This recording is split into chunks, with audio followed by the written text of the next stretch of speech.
There he is. Dustin, how are you? Good. What's going on, bro? Okay, Dustin, so you are another one of those guys, epitome of a fighter, one of the toughest human beings that I've ever come across in my life. You possess DNA that I would never even dream of possessing. Did you watch what happened on Saturday? And if so, I'd love to get your take on that exchange between the 4th and 5th round. Yeah, I watched it. I'm kind of on the fence about it. They know her better than I know her. I just heard the guy before me talking to you saying that his coaches know him. If he says, I need out, something's wrong. Like if I say that to Mike Brown and Daya and Thiago Alves, they know my legs broken, my hands, my something's bad. And just the mindset of a fighter, you don't. I don't know, man. It's a tough position to be in as a coach. I don't know. I don't know what I would have done if I just cornered some guys this last weekend, and I don't know if they would have came up to me and said I can't fight anymore, I probably would have threw in the towel. Right. If your mind's not in it, you're gonna go out there and get injured for real.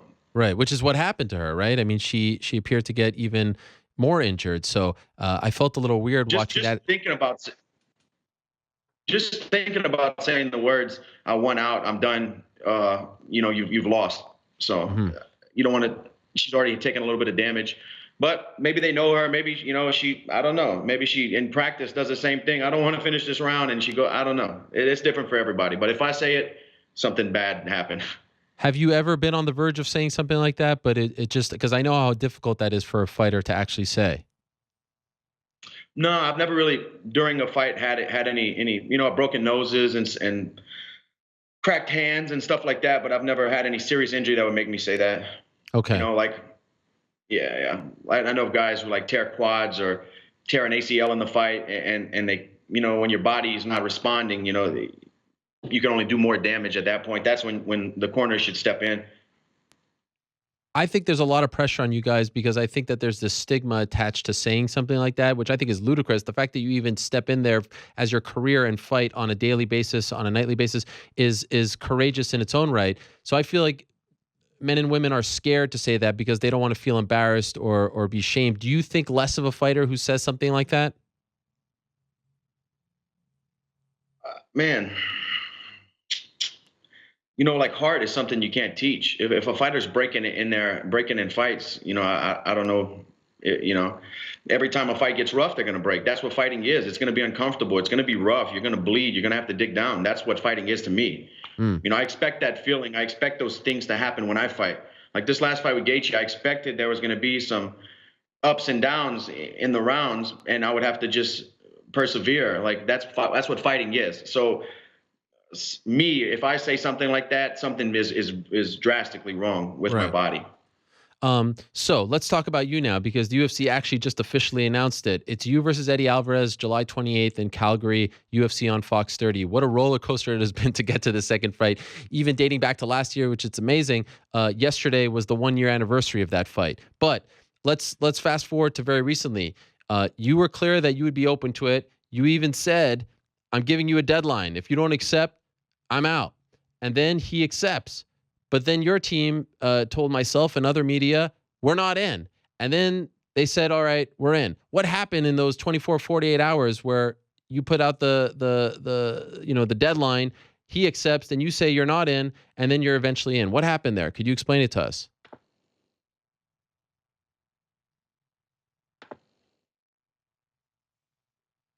Did we lose you? Someone may have called him. Oh, there he is. Oh, I think he just came back. Dustin, are you there? What's going on? Oh, yeah, there you are. Did you hear my question? I heard the beginning of it. What was it? It was essentially, I recall you tweeting there's a deadline. I recall you saying that you've accepted the fight, but only to a certain point. Then the deadline obviously passed. He accepted, and then your management said, we're not in, and then eventually you were in. So could you tell us what happened there? What happened with the deadline, and then what happened with him accepting, and then you saying you're out, and then you eventually back in? How did this fight actually ultimately get made? The whole thing happened was we've been trying to make this fight for a year now. He fought since me and him fought. I fought twice since then. And then, like I said, after this last fight with Gaethje, I'm not in the business of getting even with these guys or chasing rematches. I'm trying to be a world champion. That's my goal. So I was looking past it. I thought we were going to move forward and try to get the next, fight that was going to get me to the title fight. And then obviously all the guys are tied up ahead of me, and the fight kind of came together again. The UFC wanted it, and so they offered me the fight. I said yes. Yeah. Then they offered Eddie the fight, and then there were some contract negotiations that was going to, I don't know what was going on with him exactly. But I had a bunch of stuff. Me and my wife had plans. UFC was bringing me to Asia. I had a vacation plan for my wife besides the Asia trip. The Asia trip was going to be business. Me and her were going to go to the Bahamas or something. And then, I wanted to spend summer with my daughter here in Louisiana. And just, I've been gone for a whole camp. So I needed to know if I said yes, I wasn't going to wait like 3-4 weeks in limbo with all my plans and commitments that I already said yes to. That I'm living my life too. I'm not waiting on Edward Alvarez to be a man and take the fight. But so I told him, I said, you have a week. If y'all can get him to say yes in a week, I'll take the fight. Just like I said yes all the other times.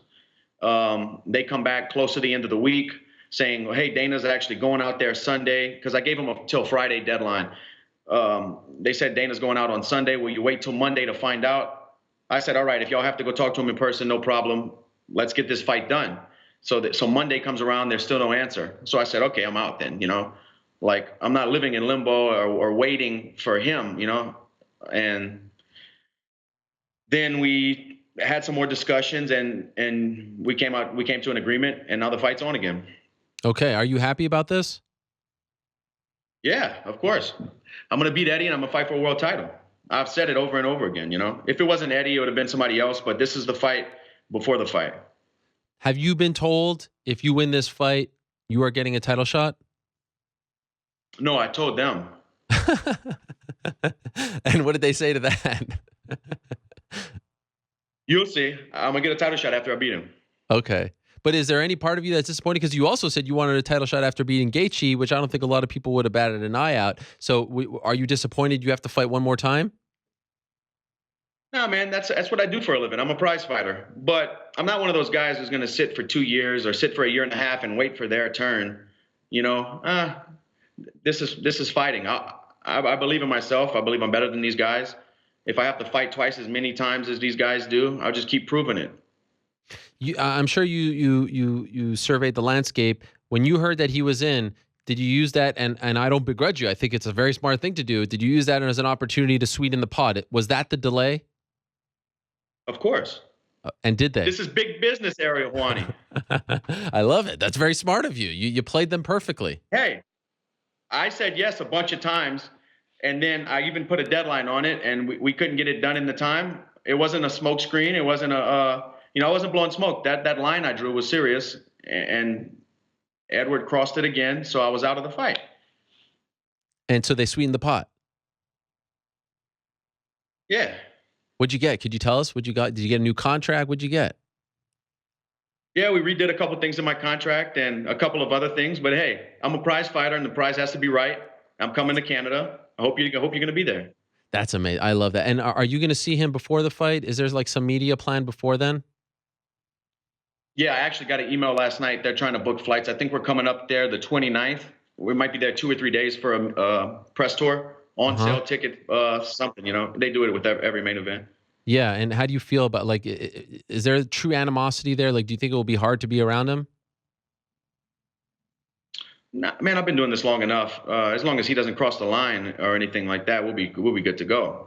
Okay, that tweet that you sent out, he did the video about USADA, and he had the 25X on it, and you said, "Is that how many times you turned down the fight?" Do you feel like you're getting a guy, to agree to fight you somewhat begrudgingly? Like, he didn't want to do this, but for some. Go ahead. He's a dangerous guy. He's a dangerous guy, when the odds are against him. When you hurt Eddie, that's when he's most dangerous.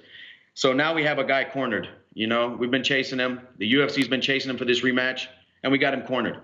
I believe he's fighting out his contract. He didn't come to an agreement with the UFC. He didn't want this fight. So we got a man doing two things he doesn't want to do. I'm sure he wanted some security. He wanted a new contract. He wanted the numbers he was asking for. So now he's betting on himself, and he's fighting his contract out. And he's fighting somebody he doesn't really want to fight. So he has a point to prove. This might be the most dangerous Eddie Alvarez we've ever seen, and I know that and expect that. So I'm excited about it. You know. Wow. Okay. Way to break it down there. That's amazing. By the way, how are you feeling? Because it was exactly a month ago that you fought Gaethje. The photos of your leg, all blue. Your eye looks better from this vantage point. How are you feeling physically? I'm feeling pretty good. My my right leg isn't hurting as much anymore. I have full range of motion, but a lot of physical therapy since the fight, and it still feels a little fatigued. Like if I try to sprint out or wrestle really hard, I feel a little fatigued in my leg. But it's getting better every week. I'm good to go. I've been training a bunch. I just actually got done training. And the eye is okay? Yeah, the eye's good. It was just a few stitches. I think had a slight scratch. It was blurry for a few days, and we're all cleared up. We're good to go, man. Is this happening a little sooner than you would have liked? Like, would you have liked an extra month or so to fully recover? The fight is still, what is it, 11 weeks away? I still have plenty of time. I'm in decent shape. When I came back home, I had a lot of guys getting ready to fight this last weekend. So the last 3 weeks, I've been kind of drilling with them and going over fight prep stuff with them. And I would have liked to have the summer here with my family in Louisiana, but like I said, man, I'm a fighter. This is what I do. Will I'm you going watch? back to camp Friday. Would you? Oh, Florida, you mean? Yeah, I'm leaving Friday morning. Okay. Will you watch the first fight a lot in preparation for this one? I haven't watched it one time since the fight. We drove back from Dallas, Texas to Louisiana. I watched it at my in-laws' house because they had it recorded, and that was the last time I've seen it. I've seen it one time, and it was the day after the fight. Wow. And you don't plan on watching it again? No, I'm not going to watch it. How come? I don't know, man. I used to watch a lot of footage and stuff like that. I'll leave that up to my coaches and just put my trust in them. But I don't overwhelm myself with those things anymore. I know how he felt in there. I know how he felt. Trust me, this is going to be the same Edward Alvarez again. It's going to be an improved Dustin Poirier, a smarter, more mature, more patient. And yeah, I just don't overwhelm myself or get tied up in all that. I'll watch fights and see things he does, but I'm not going to go back and watch that fight. I'm asking off the top of my head here. Is this the first? And I could be wrong. Is this the first rematch of your career? It's the first time, yeah. Yeah. How do you feel about that? Do you like having that knowledge? Do you like having that luxury of fighting a guy already? It's yeah, it's kind of, I know how we felt in there. I know how we matched up the first time, and like I said, I don't think he's going to change a whole lot. I feel like I'm still improving and changing. And I felt like I was winning the fight. All right, man. I can't wait for this. July 28th, Calgary, Alberta, Canada. Dana White has been promising the fans in Calgary 6 years. He's been saying he's going to repay them for UFC 149. I feel like they're getting repaid with this one. I mean, I would be shocked if this one does not live up to the hype. He's actually on next. Is there anything you'd like to say to Eddie? No, man, just show up. And Eddie's talking shit on the internet. I saw him say something like he put out facts that he only had 2 contracts with my name on it. He's never turned down the fight. He's not lying. He's only had 2 contracts with my name on it, because you have to accept the fight to get the UFC to send you a contract. They don't just send contracts. They've offered the fight to him a lot of times, Ariel. A lot of times, more than 3 or 4 times. Let's just put it that way. Huh. I've said yes a bunch of times. He would have. Hey, you know what? Eddie would have fought for the world title when Tony pulled out, because we were supposed to rematch on that card. I said yes. He said no. He was ranked higher than me. He would have fought for a world title. Could I bring him in here to rebut this? Are you okay with that? Who, Eddie? Yeah. I don't care. I have nothing to hide, man. No, I just wanted to what you just said. Let's clear it up if we can. Are you okay with that? I don't want to put you on the spot. No. I mean, I'm telling the truth. Okay, Eddie, are you there? Yeah, I'm here. Eddie, you're talking to Dustin Poirier, of course. I know you've been on for the last minute or so. Is there anything you want to say to what he just said? No. I've stated the facts as far as like the offers and things like that. Look, when you're top 3 or top 2 or wherever we're at, I'm giving offers for a lot of fights. This fight in particular didn't interest me. I'm not trying to be like a mean guy or a bad guy. I was telling the truth when I felt like I've been in the cage with a ton of people, in the cage, out the cage, whatever. I can feel what I feel inside there. And then I know what I see inside the cage. When a guy's on a stool, I can read in his eyes. I can see what went on. When I fought Dustin did well, and a lot of guys do well against me. He pounds his chest and says he did well. A lot of guys do well. A lot of guys was winning against me. If I can count on my hands who was winning against me, there's a lot of you guys out there, which you didn't win, you know. And then when I came back, I felt his spirit break. And this is an honest assessment. I'm not trying to be mean or start a fight or anything like that. This is how I felt inside the cage. And a part of me feels like he knows this. And that's the only reason he's begging for a rematch. Because when you feel like you beat someone, you don't care to fight them again. You know what I mean? Why would you care so much to fight a guy that you sincerely yelled to the whole masses, I beat? It just didn't make any sense to me. So I know what I know. I know what I felt. And it's going to happen again. It's sincerely going to happen again. And it has nothing to do with Dustin. It has more to do with my contract issue, that I'm rolling the dice on myself and I'm betting on myself. And it feels lovely. Dustin, that's all I got to say. Anything you want to say about that before we say goodbye? No, I respect the guy for betting on himself and believing in himself. We're going to go out there and see who's better. But, you know, I felt like I was winning the fight. You know, I grew up watching Eddie Alvarez fight. Like I said, in Japan, whenever HDNet was around, I was a huge fan. They used to push him well. I was a big fan of the guy. But just things that were said after the fight, the shot that ended the fight, Eddie, Ariel, I've been stopped obviously a couple of times in fighting. I've never had any symptoms of concussion or anything. That knee that Eddie hit me with was the worst symptoms of a concussion I've ever had in my life. Like that was an illegal shot that got me good, man. You know, I'm a warrior too. I'll go out on my shield, but like that was a bad shot. And in the middle of the fight, I thought it was an accident.